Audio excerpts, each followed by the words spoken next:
bienvenue from Arras. Yeah, so that's where we've ended up. 3-hour drive through some really, really nice countryside. Very open. And yeah, we've ended up in Arras. So we're only 2 hours away from Calais now.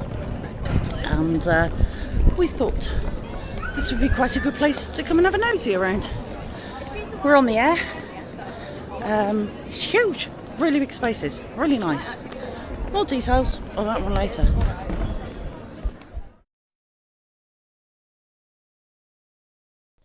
First stop is the Church of Saint Jean or Jean Baptiste, which was the only church to be spared during the French Revolution.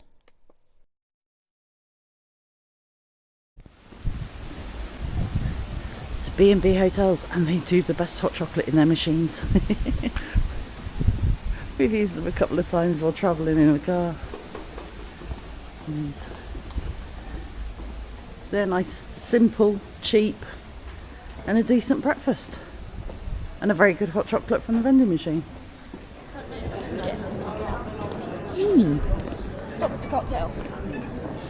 Le petit porteur.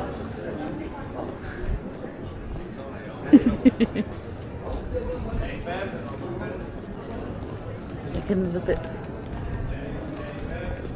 of a walk past the headless, footless mannequins, which are up there.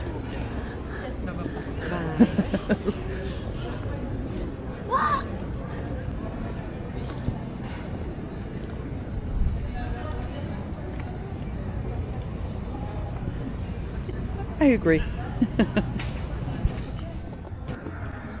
Another square.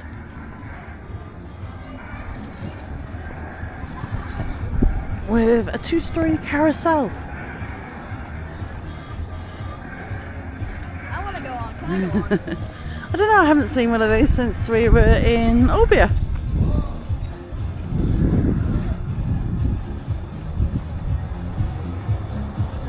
You always got the best animals on them, these ones have.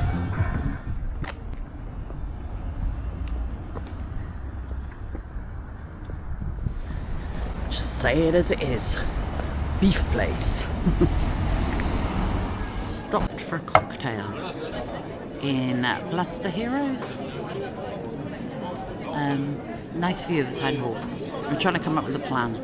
We've got here, it's late afternoon, so we were like, do we go and do the big stuff? And we've done some of the little bits and decided to save the big stuff for tomorrow. So I think in the morning we're going to go and visit the town hall and the belfry and the caves under the town hall, and then we are going to Cahiers de Wellington, which is somewhere I've fancied going for quite a long time, and it is all to do with the Battle of Arras from around 1917, and it's somewhere I learned about when I was at school, very long time ago, very, very long time ago. But Bear's learned about it far more recently. So it's still obviously very much part of GCSE history.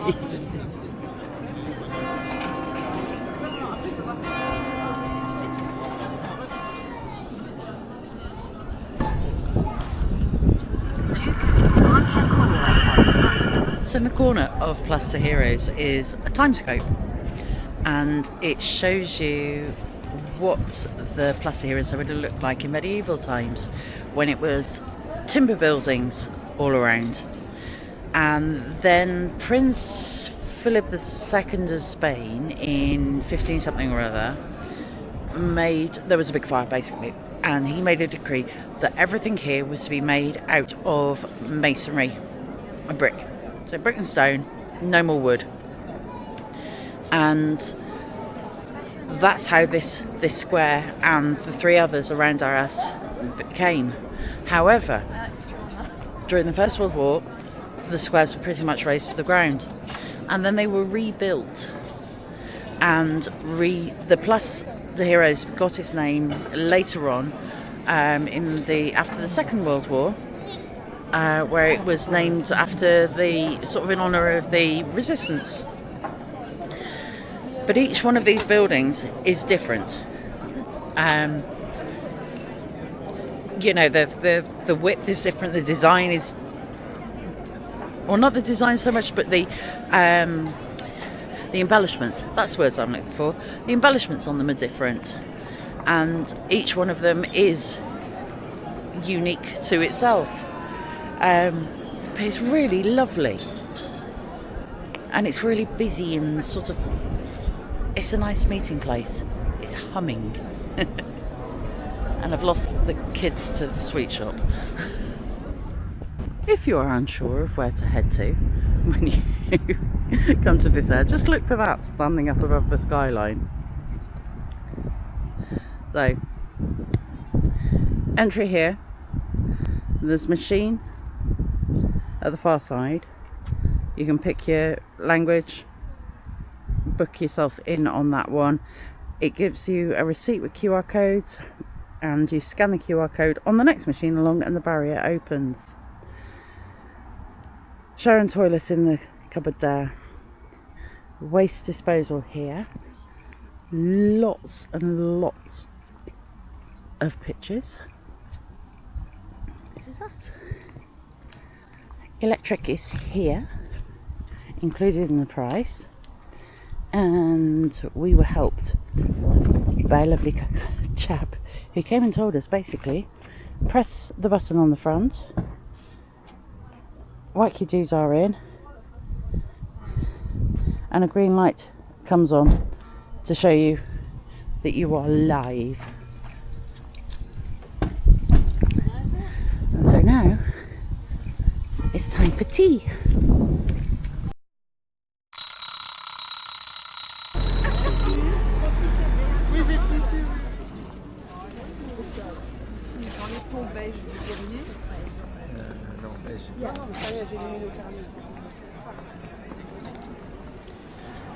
Now we've turned up in the Place des Heroes again, and it's a market going on, and there's a lot of cheese.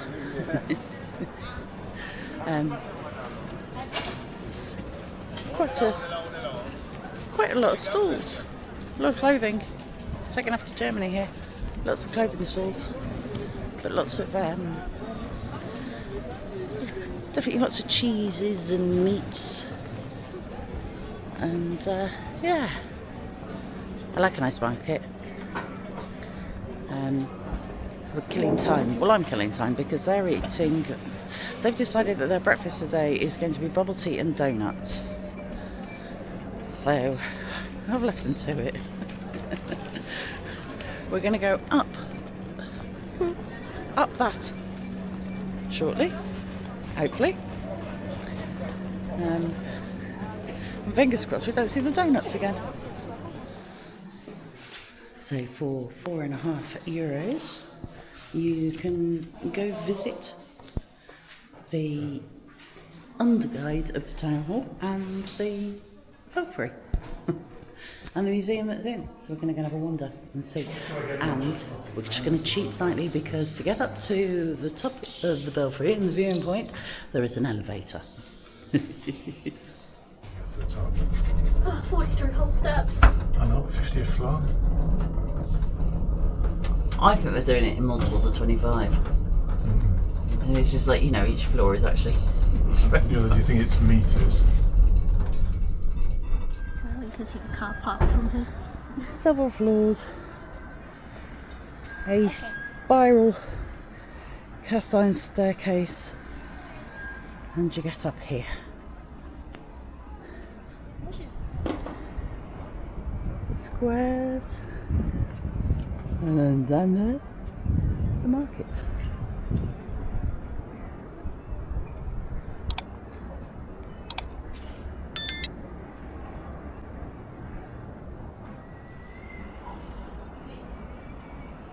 And just over there is the Campervan car park. So as you can see, it's only a short walk up, And they do have a free little hopper bus service as well, that you can get somewhere just there-ish, just off to the side, a couple of minutes walk away anyway from the site. But it's a nice easy walk up and in.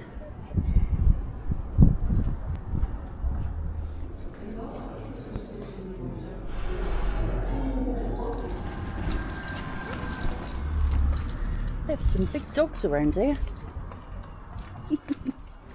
There appears to be an air raid siren going off. Was it me this time?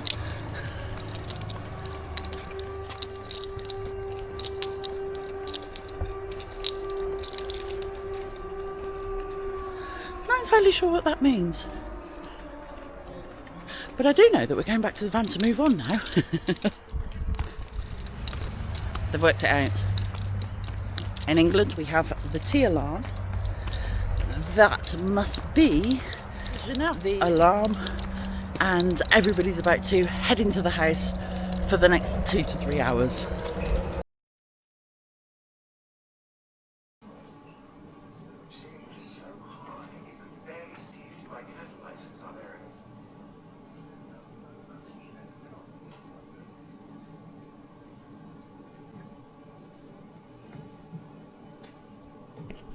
Welcome to La Calle Wellington, under the city of Arras, and it's cold and dark.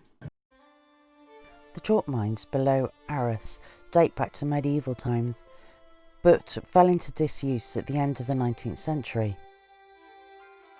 But in 1916, during the First World War, the British forces controlling Arras decided to reuse the underground quarries to aid a planning offensive against the Germans, whose trenches ran through what are now the east suburbs of the town. The quarries were to be linked up so they could be used both as shelters from the German shelling and as a mean of moving troops around to the front and in secrecy and safety. 500 miners from the New Zealand Tunnelling Company, including Maori and Pacific Islanders, were brought in to dig 20 kilometres of tunnels. They worked alongside Royal Engineering tunnelling companies, made up of British coal miners and expert tunnellers who built the London Underground. And the Wellington Quarries get their name from these New Zealanders that were mining there. And many of the tunnels and the rooms off them are named after New Zealand towns and cities. The Arras tunnels linked the quarries to form a network that ran from the town centre, under no man's land, to a number of points just in front of the German front lines. The tunnel system could accommodate 20,000 men and were outfitted with running water, electric lights, kitchen, latrines, a light railway system and a fully equipped hospital. Thousands of soldiers were billeted in the tunnels for 8 days prior to the start of the Arras offensive on the 9th of April 1917. At 5:30 that morning, exits were dynamited to enable the troops to storm the German trenches. The Germans were taken by surprise and were pushed back 11 kilometres. This counted as an extraordinary success by the standards of the time. However, the offensive soon bogged down and was eventually called off after casualties reached 4,000 a day.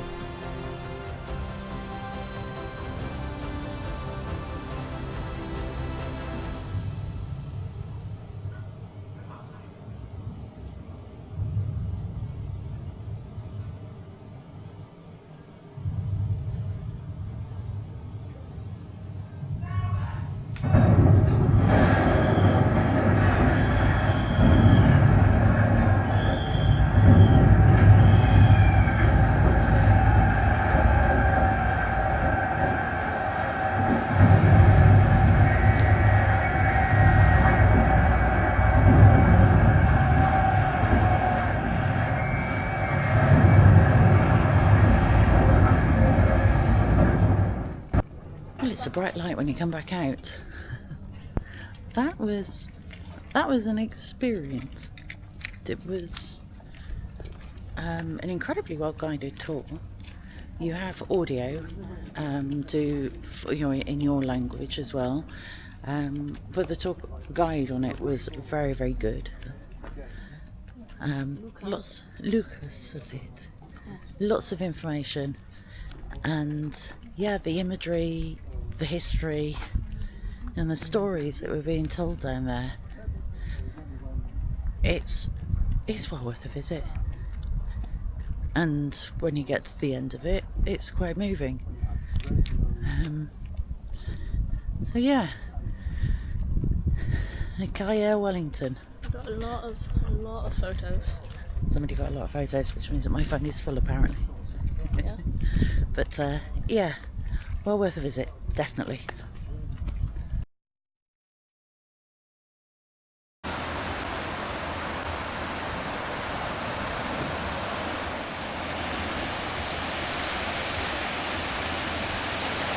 We're going home tomorrow.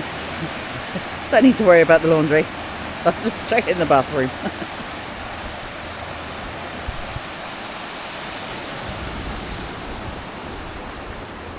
We are in Boulogne-sur-Mer, and that is not where we were planning on ending up. We were planning on Calais, but yeah, sometimes things don't go as planned. So yeah, we are at Boulogne-sur-Mer, and that's because the camping car park was full in Calais. So we just nipped to the nearest one.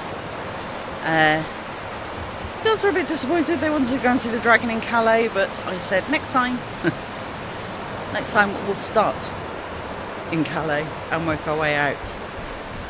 But quiet night tonight. Nothing exciting planned, because it's a morning ferry and then a very long drive home. And then it's a bit of a mad clean of the van, and we're back in it the following night for a weekend away. So yeah, nothing like some downtime between holidays.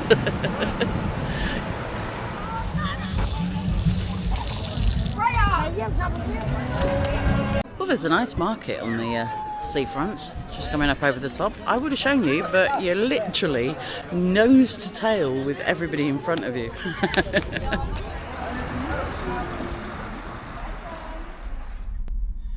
Right.